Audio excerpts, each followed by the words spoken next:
Welcome to For the Long Run, the podcast exploring the why behind what keeps runners running long, strong, and motivated. I'm your host, Jonathan Levitt. I've been running for a few years now and have the privilege of meeting many incredible runners on my travels all across the country. This podcast is intended to share those amazing conversations. This week's episode is brought to you by InsideTracker.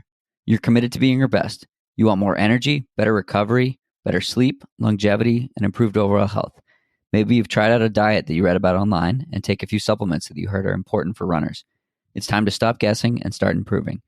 InsideTracker is committed to helping you get there using science and technology.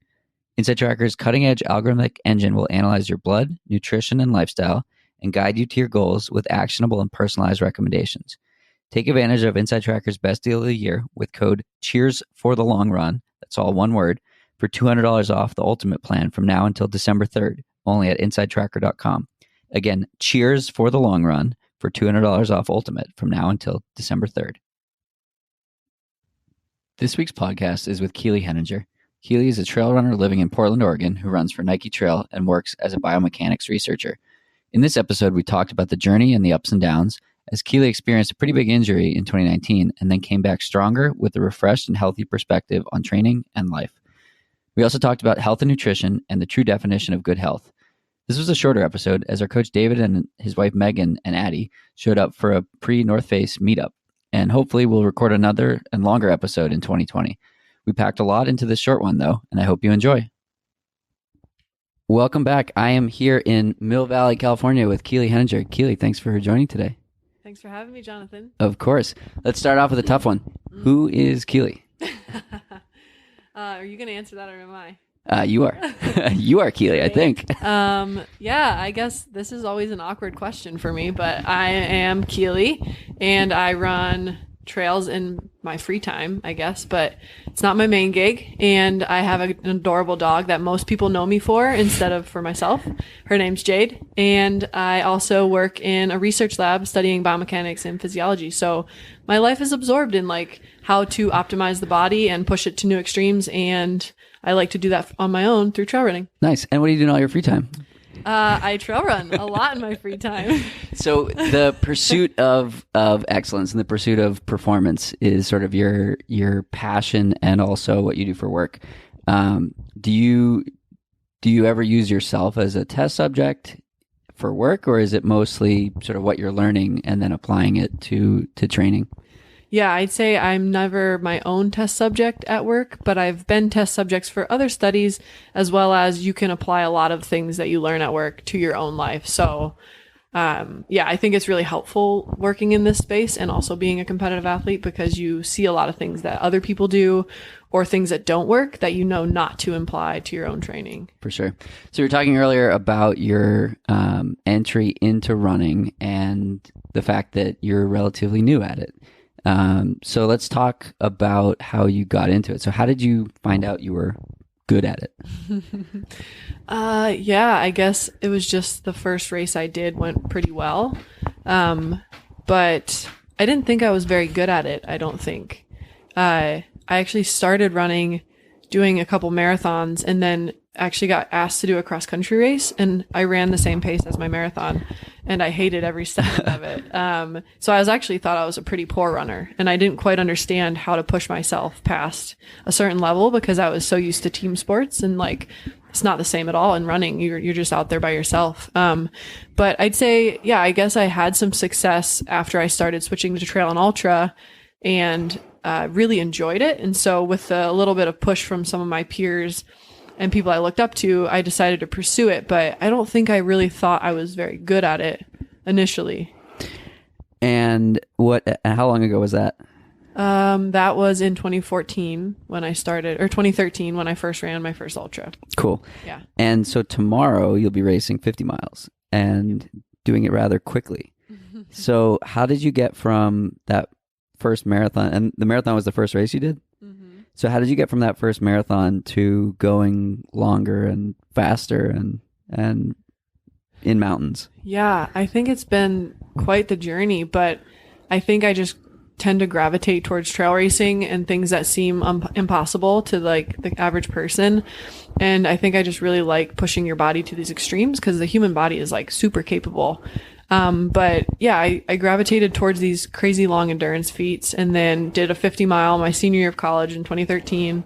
And then just kept training and pushing through and like really learning a lot about myself and learning how not to train and how to kind of train and then how not to train again. But always was driven towards the mountains. So in Colorado, when I moved there, I ran a ton with a lot of people there and all the mountains around there and was obviously driven towards running in the mountains. So I feel like as you just keep learning more about your training and your body and what really drives you, you just slowly get better at it and find out what works for you. And then you get to go run in really beautiful places and push yourself to new levels of extremes. So you talk about exploring these boundaries, and like that's an area that I find fascinating, and the like reestablishing what's normal, and not only what's normal but like what's attainable. When you ran when you ran that first marathon, did you ever dream that you were going to be running 50 plus miles? No. I didn't even know those were type of races. So where does your head go when, let's first start on the start line. What are you thinking about? Oof, on the start line, man, that's a tough one. Because a lot of people will say nothing. Yeah. I think about nothing. That's the clearest I've ever been. And then there are people that are thinking about everything. And so where are you on that spectrum? Yeah, I think it'd be non-truthful of me to say I think about nothing, because I'm definitely thinking about things, but I don't think I really know what I'm thinking about. I think you're kind of in the moment, so you're very in tune with how you're feeling. So whether that's nervous or excitement, probably a little bit of both. But really, you're just dialing your mind into race mode and how you want to feel during the race and what you know you're capable of. So in most of my most successful races, my mindset going in has been very calm, but very confident. Mm-hmm. And so on that start line, I'm very in tune with my body and very confident of what I know I can do. And then you're just staying confident by knowing what you have to do that. So you're kind of planning out the whole race. Got it. So how do you break up a race like a 50 miler? Definitely depends on the 50 mile, but some of them have very well placed aid stations. So it's kind of easy to go 40 minutes and then another 40 minutes and then another 40 minutes and kind of break it up by each aid station. I think if you know the course really well, I kind of like to truncate it in sections of the course. In something like North Face, I think it's kind of fun to break it up by 2 hours of darkness and then 5 hours of raging and then whatever it takes to suffer to the finish line. But you can also I think you can break it up by different parts of the race you know are coming. So where does your mind go when you said two things that I love, the hours of raging and then the sufferfest. Let's first talk about the raging. We were talking about that before too. What is that? How do you define that? Yeah, I'd say it's like you're finally able to let loose all this energy you've been holding on to for the past couple of weeks while you're tapering for this given race.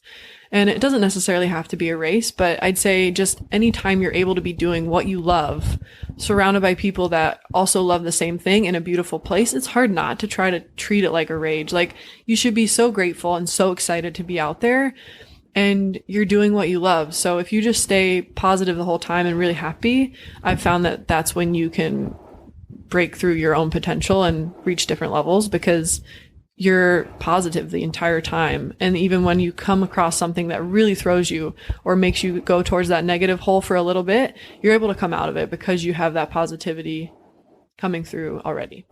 So we both have the same coach, David, who is probably minutes away from showing up here, and Addie will be squealing with delight when she walks in as well.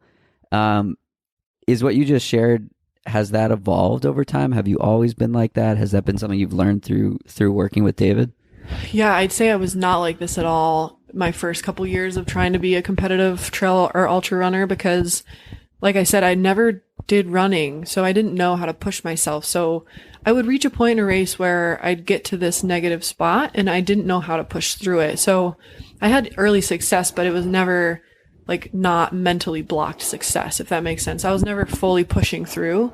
And so yeah, I think that David really helped me realize that you really have to do it for the right reasons. You have to be really happy you're out there, and that positivity is going to trump any sort of negativity going into a race. So if you can just kind of harness that energy going in, you're going to just be a little bit more successful for the race, and as well as combating those demons that come during the race. So I'd say yes, 100% involved with David. I would not have gone there on my own. I feel like a lot of these podcasts are a David Roche appreciation hours. So where does your head go when you're deep in that sufferfest? What are you thinking at, mile 45 when it's a race to the finish? Yeah, I'd say my most common thought is like, I suck at running. I hate running. Why the hell am I doing this? I should just stop right now. Why do I do this to myself? And I don't know if that's necessarily a mile 45. It's definitely a couple times throughout a race when you have those faltering moments where you might not have eaten enough, or you feel kind of crappy, or someone passes you, or you fall back a little bit. So yeah, I feel like your mind just goes to a really dark place, because let's be honest, it doesn't really want to be doing that. Right. It's a defense mechanism. Yeah. Yeah. So it makes total sense. But it also makes total sense that you can push through that, because it's a defense mechanism, but it's not because you can't do it. It's because it doesn't want to. So what do you think about limits and boundaries? I think there are limits and boundaries to everything. There has to be. But I think that, yeah, if you're thinking of it from an ultra running perspective, that most people will reach their limit or boundary because of their mind, and not necessarily because of a limitation of their body. So how do you push forward? How do you continue to reestablish that mental limit? What are some of the things that you're doing in training that allow you to, again, go from that marathon that you did at cross country pace to, being in one of the most competitive 50-mile fields, ever? Yeah, I think it's a lot from just like understanding what makes you happy. So I think a lot of it stems just from your own life, like not even running related. So if you're just happy in your day-to-day life by doing what you love, and like really understanding your body and your recovery and your mind and your passions and everything that makes you happy, like I think that really helps. But yeah, I think just pushing yourself in your training and knowing which workouts are really crucial to mimicking how you're going to feel on race day, and knowing that, hey, I can pull on this workout when I get to, the Muir Beach climb, or if I'm at mile 45 and someone's gaining on me, like I can pull on this workout where I went to the hole and I still did it. I can pull on that, and I'll know I can push. And what are you going to do after the race?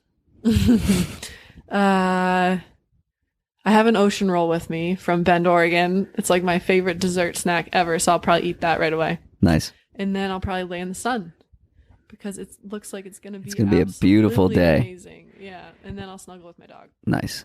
I'm sure Jade will look forward to that. So, you've had an interesting year. You're saying your first race, your first big race of the year. Let's talk about the injury recovery process. What was that like? I know that a lot of athletes struggle with being injured, struggle with coming back from injury, and then look back and appreciate the lessons that they learned. So what are some of the lessons that you learned from earlier in the year?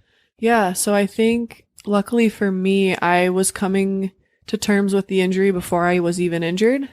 And what I mean by that is I kind of knew I was pushing myself into this hole, and I didn't really know how to get out of it. And so once I was injured, it was almost like a sense of relief. And so my hindsight was 2020 relatively early in my recovery process, which was, I think, very helpful for my recovery. And so, yeah, my first month, I was actually 100% content not doing anything. Like, I didn't do a spin bike. I didn't swim. I didn't go for, I don't even know what else I would have done, but I didn't really do anything. And I was actually okay with it for once. And instead, I just focused on doing things that made me really happy, and not doing anything that felt like I had to do it. And I think sometimes that's really hard for endurance athletes, is to take a step back and realize that, like, there are things that make me happy that aren't my said sport. And yeah, it's kind of scary to think you might not be able to do your sport someday, but I think that's really important to the success of your sport, is to realize that you're not necessarily defined by it and that you can find happiness doing other things. So I'm really grateful for my injury, but I think, yeah, I was a little lucky, at least from my perspective, that I got to see the hindsight early. And so I was able to have a really good month of reflection and like enjoyment not doing running. So what were some of the things that, or how did you sort of anticipate that coming? Yeah, I think it's really hard for me to admit this to myself at first, but I think I was pushing myself so far and just ignoring all of my body's signs and my mental signs that I was overdoing it. Like I wasn't stoked for work anymore. I wasn't stoked with like my friends and relationships. I was not even excited to wake up and run. And I think deep down I knew that I was just like, I was stuck. Yeah. And I didn't know how to stop and like reflect and change habits. And so I think when I got injured, I was actually kind of refreshed because it was finally a reason, like a for forced break. Yeah. So on the panel we did in San Francisco on Wednesday, a question was asked about like, what is good health? Mm-hmm. And E.O. Wang replied saying, good health is when you, at the end of the day, when you wake up stoked. Mm-hmm. And I've joked about like loving the stoke meter as like the best subjective measure. Mm-hmm. But I think it's true. I think it's like very legitimate that if you're feeling not ready or not excited or whatever, that's okay, but you got to do something about it, and you have to, back off and let that fire come back. I think it's like really, really hard to actually do, and it's hard to acknowledge. But when you can and do, I think that can be powerful, and you can sort of catch yourself before. Totally. So, what will you do differently in the future to make sure that doesn't happen? Yeah, I mean, I keep the stoke tank loaded. Yeah, I mean, I think it's a lot of mindset, so I'll just stay more positive about everything, but really focusing on rest and recovery, because I think when your mindset starts to go sour is a result of being energy depleted. So You're not recovering, you're not sleeping well, you're not eating well, you're overtraining. So I'll just keep that in mind as well. And then, yeah, if I find myself not wanting to do something repetitive days, then I'll probably take a break off. And by probably, I mean, hopefully. I mean, it's like, it's easier said than done sometimes. Right. But I'd hope I'd pay more notice to those telltale signs in the future. But yeah, I think just if you don't wake up every day stoked to do what you're doing, then I think it's kind of a tragedy in my mind. For sure. Can we talk about diet for a second? Sure. So we got connected initially from GU, and you wrote a blog for them basically with a line, I ate a burger and won some races. Can we talk about that? Sure. Yeah. So that was kind of a bold line on my part now thinking about it. But yeah, I was vegetarian for about 7 years. And looking back now, I think it initially started as a way to restrict different types of food from my diet, not in a healthy way. And it evolved to being a diet that I enjoyed, and I didn't really like eating meat. So it worked for me. I wasn't paying much attention to how to get the right kind of calories and nutrients through that diet. So then once I started working with InsideTracker and GU, talking to the dietitians and nutritionists through those, I realized that I've always, ever since being vegetarian, my iron levels and ferritin levels were just plummeting, never coming back up, always going down, and like just didn't feel like myself.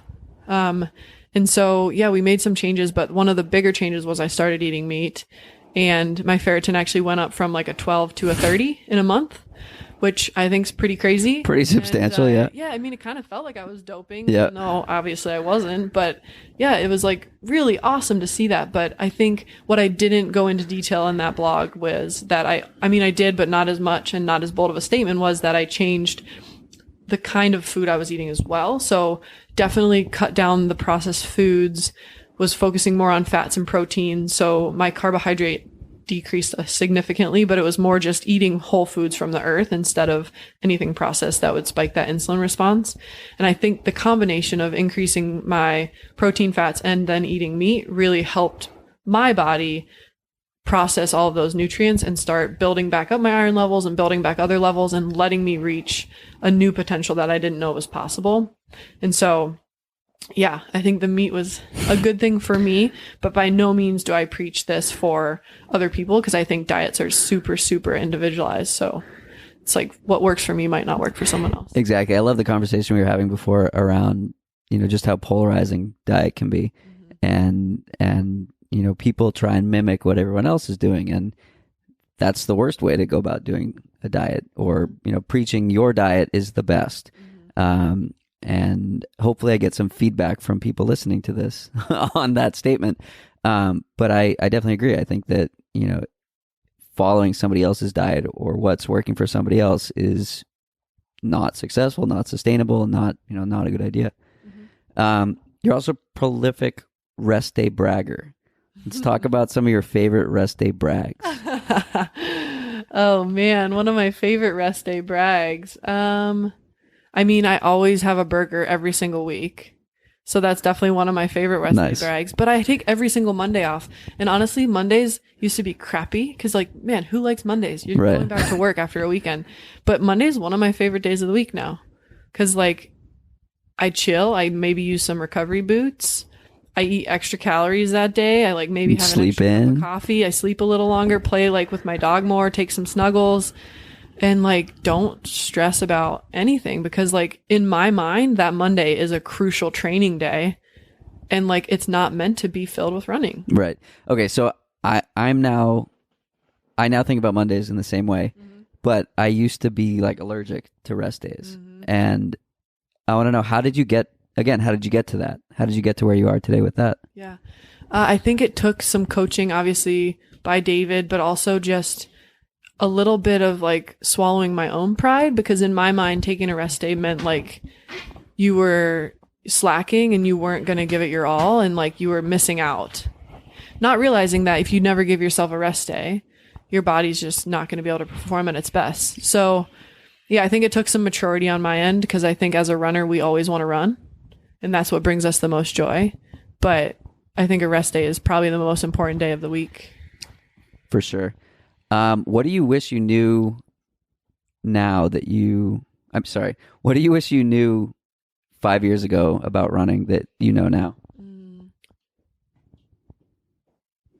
Yeah, I wish that I knew that the most important thing in this whole journey is taking care of your body and not getting to the next race or running that extra 10 miles or pushing yourself past exhaustion. I think the most important thing I've realized is that I want to take care of my body and be the most happy and healthy that I can be.